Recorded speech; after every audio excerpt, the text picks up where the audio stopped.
জাগো বাহে তিস্তা বাঁচাও স্লোগান নিয়ে তিস্তা নদী রক্ষা আন্দোলনের ব্যানারে তিস্তার পানি বন্টন ও নদী প্রকল্প বাস্তবায়নের সোমবার থেকে দুদিনের কর্মসূচি শুরু করেছে বিএনপি ও তার মিত্ররা।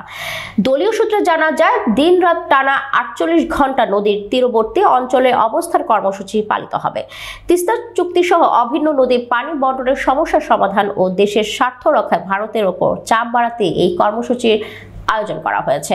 লালমনিরহাট তিস্তা রেল সেতু সংলগ্ন এলাকায় সোমবার কর্মসূচির উদ্বোধন করবেন বিএনপি মহাসচিব মির্জা ফখরুল ইসলাম আলমগীর। মঙ্গলবার সমাপনী দিনে বক্তব্য দেবেন দলের ভারপ্রাপ্ত চেয়ারম্যান তারেক রহমান। এছাড়া দেশের উত্তরে 5 জেলা লালমনিরহাট, রংপুর, কুড়িগ্রাম, গাইবান্ধা, নীলফামারীর 11 স্থানে দলের জ্যেষ্ঠ নেতাদের উপস্থিতিতে সমাবেশ হবে।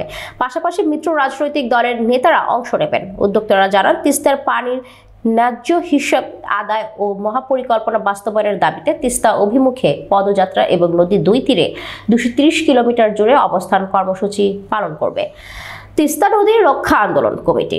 পদযাত্রার বিভিন্ন স্থানে অতিথি হিসেবে উপস্থিত থাকবেন বিএনপির স্থায়ী কমিটির সদস্য গায়েশ্বর চন্দ্র রায়, আমির খসরু মাহমুদ চৌধুরী, ইকবাল হাসান মাহমুদ টুকু, মেজর হাফিজ উদ্দিন আহমেদ, বিএনপির ভাইস চেয়ারম্যান বরকতুল্লাহ বুলু, শামসুজ্জামান দুদু, জাতীয় পার্টির চেয়ারম্যান মোস্তফা জামাল হায়দার, বিপ্লবী ওয়ার্কার্স পার্টির সাধারণ সম্পাদক সাইফুল হক এবং গণসংহতি আন্দোলনের প্রধান সমন্বয়ক জোনায়েদ সাকি।